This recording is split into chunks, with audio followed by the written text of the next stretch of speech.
자기를 바르게 안다라고 하는 것은 참으로 귀한 일입니다. 우리는 내 자신에 대해서 많은 것을 알고 있습니다. 살아왔던 정보들을 다 축적하고 있습니다. 그러나 내 자신이 누구인지, 내 자신이 어떤 존재인지를 아직도 잘 모르는 사람들이 많이 있습니다. 평생을 살아도 자기 자신을 모른다라고 말을 합니다. 소크라테스가 너 자신을 알라, 이게 철학적인 대주제와 같습니다. 우리는 내 자신을 잘 모르고 안다고 착각한 채 다른 사람들의 허물과 다른 사람들의 부족함을 지적하고 또 지도해 주려는 착각을 갖습니다. 그래서 그런 모든 것들이 비판이 되거나 비난이 됩니다. 예수님께서는 우리에게 아주 그런 부분들에서 비유적으로 말씀하십니다. 네 눈에 들보를 봐라. 내 눈에 지금 여기 보 있지 않습니까? 이 보를, 이런 게 내 눈에 들어있다는 거죠. 그런데 이걸 못 보고 남의 티끌밖에 그걸 보면서 오히려 침소붕대하는 일들이 벌어진다라고 하는 겁니다. 내 자신을 보려면 반드시 겸손해야 됩니다. 하나님의 말씀 앞에서 겸손해야 합니다. 겸손은 교만하면 절대, 겸손이라고 하는 것은 상상할 수도 없습니다. 저 역시도 겸손하기가 죽기보다 힘들다라는 표현을 여러분들에게 많이 쓰고 있습니다. 겸손하게 행동할 수는 있습니다. 그러나 실제 겸손한 본질과는 다르다라는 것을 제가 참 많이 느낍니다. 많이 배우고 많이 읽고 많은 것을 경험하면서 겸손해야 좋다라는 것까지도 다 알기 때문에 겸손하려고 하지, 실제 제 내면 세계를 들여다보면 겸손하지 않습니다. 사랑하는 우리 교회 여러분, 우리가 어떻게 구원을 얻었습니까? 모두 하나님의 은혜로 구원 얻지 않았습니까? 우리 모두 그렇게 고백하고 있지 않습니까? 그렇지요. 정말 하나님의 은혜로 구원 받으셨음을 믿습니까? 다 아멘을 하셨습니다. 잘하셨습니다. 그래서 여러분들은 겸손한 사람입니까? 정말 여러분이 고백한 대로 은혜로 구원 받았음을 여러분은 중심에, 마음에, 여러분의 인격 전체에 그것을 인정하고 계십니까? 어쩜 이것은 다른 이야기입니다. 내가 겸손한 고백을 하는 것과 내 자신이 겸손하게 행동하며 사는 것은 다른 이야기가 될 수도 있습니다. 저는 여러분이 고백한 대로 여러분의 인격도 하나님의 은혜로 구원받았다라고 뼛속까지 실제 그렇게 살아내는 성도가 될 수 있기를 축복합니다. 에베소서 2장 8절은 우리에게 너희가 그 은혜를 인하여 믿음으로 말미암아 구원을 얻었나니 이것이 너희에게서 난 것이요 하나님의 선물이라. 행위에서 난 것이 아니니 누구든지 자랑치 못하게 하려 함이니라. 자랑할 게 없답니다. 어떤 누구도 내가 구원받고 예수님을 믿고 하나님의 자녀된 이 사실에 대해서 자랑할 것이 없답니다. 자랑하지 마십시오. 오늘 읽은 본문은 우리에게 바로 이런 부분들을 정확하게 지적하고 있습니다. 4절 말씀을 보면 네 하나님 여호와께서 그들을 네 앞에서 쫓아내신 후에 말합니다. 가나안 땅에 살고 있는 아낙 자손들, 그들이 40년 동안 가스라이팅 당해서 우리는 그 땅 사람들을 이길 수가 없다. 그러나 하나님께서 맹렬한 불같이 그들을 파하고 엎드러지게 해 주시겠다.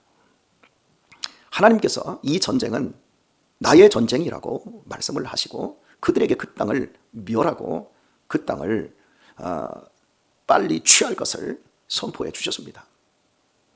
이스라엘은 맹렬하게 불타오르는 하나님의 그 진노 아래서 아낙 자손들을 심판할 때 그 뒤를 따라서 쫓아서 순종하기만 하면 그 전쟁을 승리로 그들의 것으로 차지할 수 있게 되었습니다. 그리고 그 땅을 실제 살아갈 때 그들 모두를 쫓아낸 후에 나의 의로움을 인하여 여호와께서 나를 이 땅으로 인도하여 드려서 그것을 얻게 하셨다 하지 말라. 그런데 그걸 말이 아니라 네가 심중에, 네 마음 중앙에 그렇게 말하지 말라는 거예요. 다른 사람한테 고백하거나 내가 신앙적인 고백으로서 말하는 것이 아니라 내 중심의 말입니다. 내 마음 중심에, 이건 우리의 전쟁이 아니라 내가 의로워서 하나님이 내 편을 들어주신 것이 아니라 그냥 은혜다. 하나님의 신실하심으로 내가 이 땅을 차지했고 이 복락을 누리고 있는 것이다. 자랑할 게 하나도 없는데 겉으로 자랑할 것이 아니라 내 심 중앙을 보라는 거예요. 이게 안 되면 우리 인생 속에서 우리는 끊임없이 판단하고 비판하고 상처받고 시험 듭니다. 하나님이 어느 정도로 우리의 중심을 잘 알고 계시는지요? 우리의 특성을 잘 알고 계시는지요?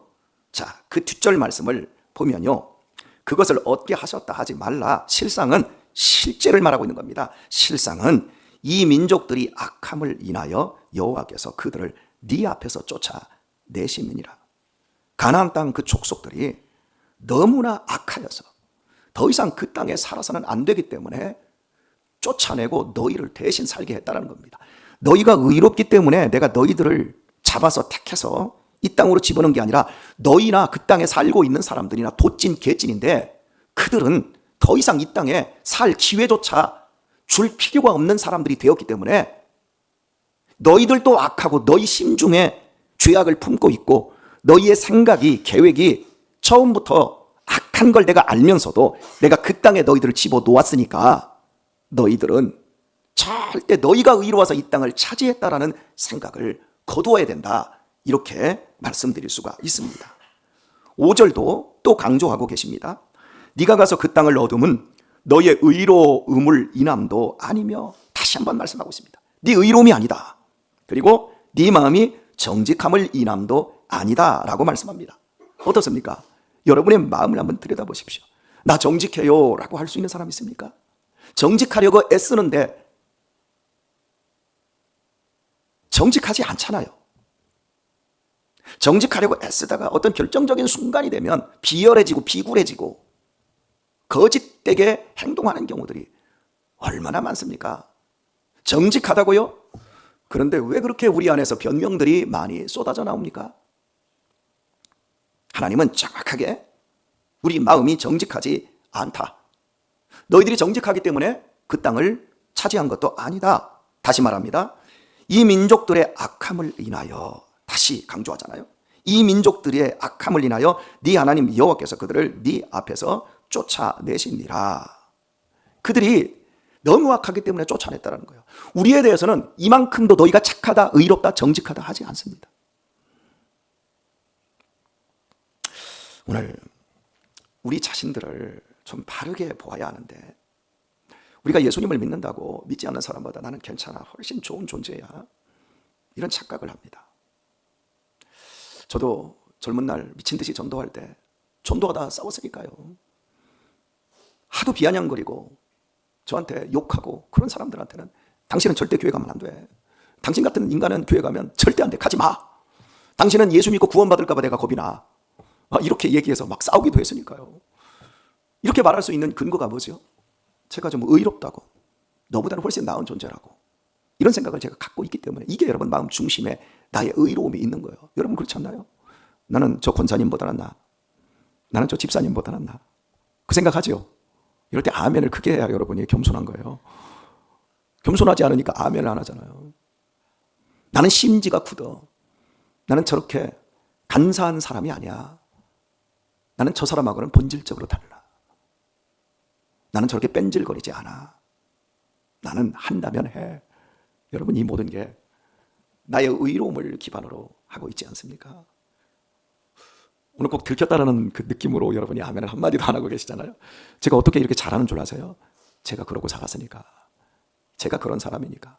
저는 의롭고 저는 정직하기 때문에 1.1획도 흠이 없고 점도 없기 때문에 제가 여러분에게 윽박지르는 것이 아니라 저 역시도 똑같은 존재로 그런 부끄러운 인생을 지금까지 살았고 어제까지 살았고 오늘 이 말씀 앞에 있기 때문에 제가 잘 여러분에게 설교하고 있는 겁니다. 여러분 아십니까? 도둑놈하고 형사하고는요 별 차이가 없습니다. 도둑놈 잡으려면 형사들은 도둑의 마음을, 도둑의 특성을 잘 알아야 됩니다. 도둑놈들이 경찰, 형사들을 피하려면 형사들의 마음을 잘 알아야 안 잡히고 도둑질, 강도질을 할 수 있습니다. 그러니 똑같은 겁니다. 다를 게 없습니다. 우리의 내면 세계. 제가 설교를 잘하려면 저는 고고하고 깨끗하고 여러분은 더럽고 추악해야 제 설교가 먹히는 게 아니라 저 역시 여러분처럼 더럽고 추악한 것을 함께 공유할 때 우리는 이 신전심으로 통할 수가 있는 것입니다. 우리 모두는 죄인입니다. 똑같은 죄인입니다. 부끄럽습니다. 그렇다면 하나님께서 왜 이스라엘 백성들을 구원하여 그 땅을 차지하게 해 주셨습니까? 5절 후반절을 보면 여호와께서 이같이 하심은 네 열조 아브라함과 이삭과 야곱에게 하신 맹세를 이루려 하심이니라. 맹세라고 얘기하고 있습니다. 아브라함과 이삭과 야곱은 이 본문이 쓰여지기 그 시대에 거기서부터 뒤쪽으로 올라가야 됩니다. 무려 한 600년 이상의 아마 차이가 날 겁니다. 그런데 하나님이 이 땅을 너희 조상에게 주기로 내가 맹세했다, 약속했다. 그래서 내가 그걸 잊지 않고 너희로 하여금 이 땅에 들어가게 해 준 것이다. 무엇을 붙잡으라는 거예요? 핵심은 하나님의 말씀이라는 거예요. 왜 신약성경이라고 하고 왜 구약성경이라고 하죠? 약속을 얘기하고 있는 거예요. 하나님의 맹세가 들어있는 거예요, 성경은. 그리고 맹세한 대로 하나님은 600년이 지나도 2000년이 지나도 억만 년이 지나도 그 약속을 지키시는 신실한 하나님이십니다. 그 약속이 우리의 생명이라는 거예요.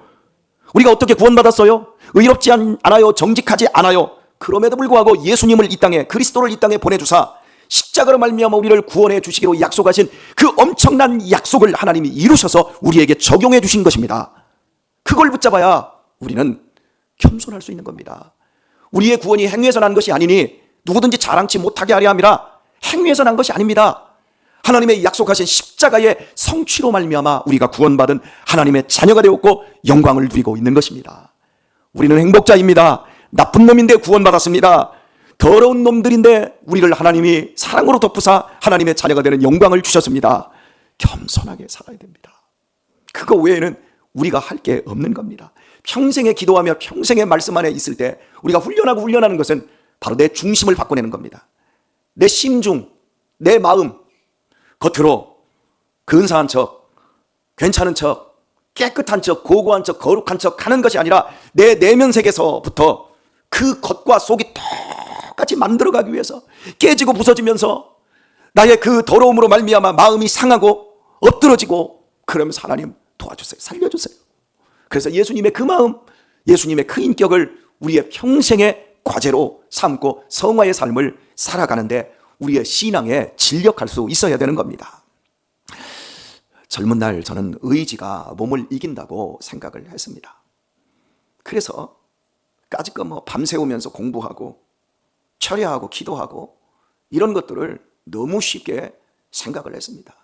잠을 2-3시간씩 자도 충분히 내 몸 견딜 수 있다. 이렇게 좀 살이 좀 찐 사람들을 보면 다이어트에 실패했다고 할까요? 좀 살이 좀 찐 사람들을 보면 왜 그렇게 살쪘어? 사람이 어떻게 의지가 저렇게 약하지? 아니 먹는 거 좀 조절하면 되고 운동하면 충분히 몸 가꿀 수 있잖아. 근데 왜 그렇게 저렇게 살이 쪄가지고 미련하게 보이지?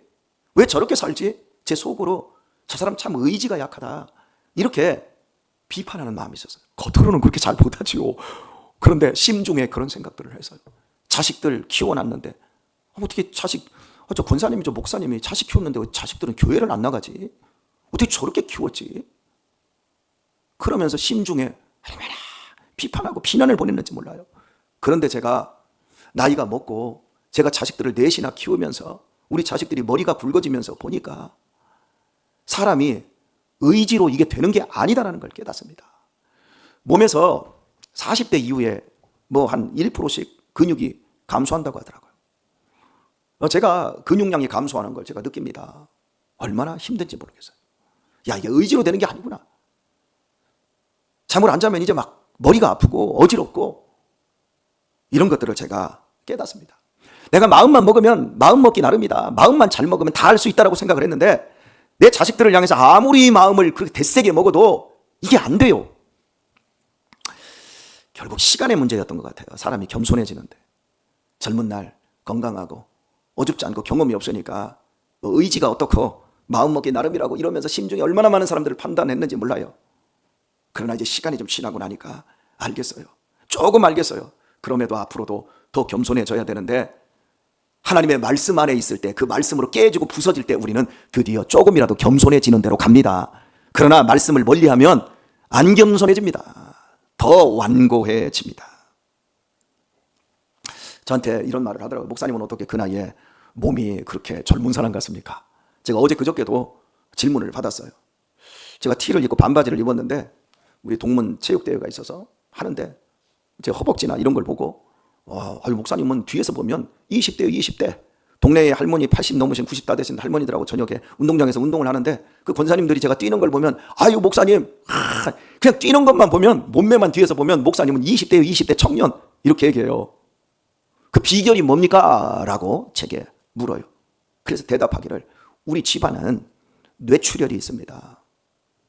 그래서 제가 저녁에 먹지 않고 우리 어머니가 일찍 뇌출혈로 쓰러져서 대소변을 7년을 받아내서 나이가 먹을수록 저렇게 한번 가면 끝난다는 걸 보았기 때문에 그 처절한 걸 보았기 때문에 제가 몸 관리를 하는 겁니다. 그랬더니 권사님들이 그랬군요. 이해가 된대요. 제가 왜 몸 관리를 그렇게 하는지.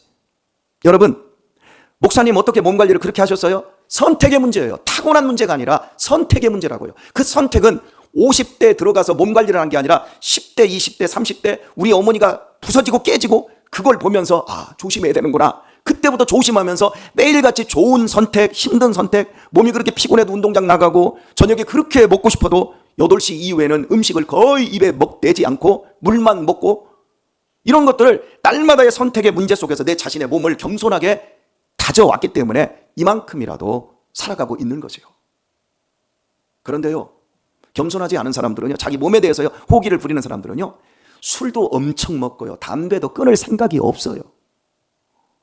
그게 교만해서 그런 거예요. 아직도 자기 몸을 믿기 때문에 그런 거예요. 신앙도 마찬가지입니다. 여러분 꺾이지를 않아요. 고집이 얼마나 센지 몰라요. 자기 뜻을 끝까지 밀어붙여요. 안 듣습니다. 들어야 되는 걸 압니다. 고집을 꺾어야 된다는 것도 압니다. 그런데 안 해요.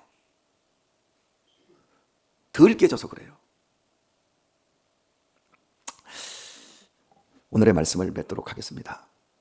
저희 교회가 교회를 개척하고 4년째 된 후에 이 건물을 짓고 그리고 나서 우리 남수원도회에 은퇴하신 목사님 7분 정도를 한 달에 한 번씩 초청을 해서 주일에 초청을 해서 설교와 축도를 다 맡겨드리고 함께 점심 식사를 하고 은목주의를 했습니다. 은퇴하신 목사님들 그분들의 외로움 좀 위로해드리고 우리가 은목주의를 하면 식사 대접도 하고 조금의 선물이나 이렇게 10만 원씩의 여비도 주면서 참 어른들을 잘 우리가 그때 3년 정도를 그렇게 우리가 모셨어요. 그러다가 계속 하려다가 그걸 그만두었습니다. 그 그만둔 얘기를 제가 안 했습니다. 이제는 그만둬야 되겠다. 황기성 목사님께서도 이제 그만둬야 되겠다. 권 목사 그만큼 했으면 됐어 해서 어른 모시는 걸 저희가 그만두었습니다. 여러분 그때 제가 얼마나 괴로웠는 줄 아세요? 목회를 훌륭하게 하신 목사님들입니다. 곱게 늙으신 목사님들이십니다. 그리고 큰 교회를 하신 분도 계시고 작은 교회를 하신 분들도 계시고 어쨌든 간 목회 분야에서 잘 70의 정년 은퇴를 했으니 얼마나 성실하고 좋은 분들이십니까? 그런데 그분들이 우리 교회에 오셔서 예배를 드리는데 예배가 끝나면 꼭 뭔가를 지적을 하세요. 오늘 설교가 어땠느니 또 광고를 왜 앞에서 했는지 뒤에서 했는지 뒤에서 해라 앞에서 해라 왜 그렇게 시어머니처럼 말씀들을 많이 하시는지 몰라요. 그리고 한번 오후 찬양 예배를 같이 드렸는데 우리 이제 찬양을 하니까 찬양 예배에 대해서 논쟁이 붙었어요. 그러면서 찬양 예배의 의미가 뭐냐? 찬양만 드립다 하는 게 찬양 예배냐? 설교는 약해지고. 그리고 한 목사님은 은퇴하신 목사님 이렇게 말씀하셨어요. 찬양 예배는 찬양에 대해서 설교를 하는 게 찬양 예배다. 그러면서 우리 교회의 그 찬양 인도자 그때는 찬양이 굉장히 약했을 때인데 이런 부분들을 가지고 끊임없이 공격을 하시는 거예요. 그 매 한 달에 한 번씩 이렇게 모실 때마다 오늘은 은목주일 끝나면 또 무슨 얘기를 하실까? 막 이게 제가 이제 마음이 톡톡톡 한 거예요. 그래서 이제 결국에는 이렇게 스트레스 받으면 이거 안 해야 되겠다. 그래서 이제 은목주의를 없애버렸습니다. 잘했는지 못했는지는 제가 잘 모르겠어요. 그런데 제가 오늘 설교에 비춰서 이야기를 할 때 목사님들이라 할지라도 70까지 정년을 하시면서 개 중에는 50년을 목회하신 분도 계신데 겸손하지 않더라는 거죠. 모두 다 자기 자랑으로 갖고 있는 거예요. 은퇴한 경력, 내가 권 목사는 이제 담임 목사 한지 이제 한 4년, 5년, 6년밖에 안 됐지? 나는 50년을 하고 은퇴한 사람이야. 여러분 50년 하고 했으면 더 겸손해야 되잖아요. 심중에 더 겸손이 있어서 예수님처럼 위로하고 격려하고 따뜻하고 지지하고 넉넉해진 사람이 되어 있어야 되지 않아요?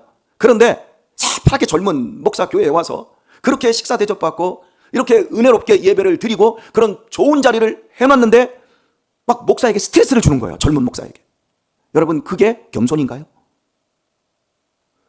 비추어서 제가 그분들을 막 깔려고 한 게 아니에요. 저도 그렇게 될 수 있어요. 아니 저도 누군가의 후배들에게 그런 목사일 수 있어요. 그래서 제가 두렵습니다. 마찬가지로 우리 성도님들, 우리 장로님들, 우리 권사님들, 집사님들 돌아보셔야 됩니다.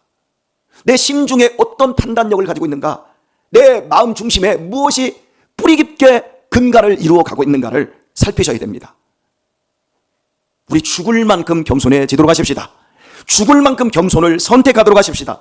죽을 만큼 겸손을 훈련하도록 하십시다. 그거 외에는 우리 자신을 내가 은혜로 구원받았다라고 하는 것, 입술의 얄팍한 고백을 그거 외에는 이길 길이 없습니다. 더 겸손해서 하나님의 복이 재물과 영광으로 흘러 들어오는 우리 귀한 성도님들 다 되실 수 있길 예수님의 이름으로 축원드립니다.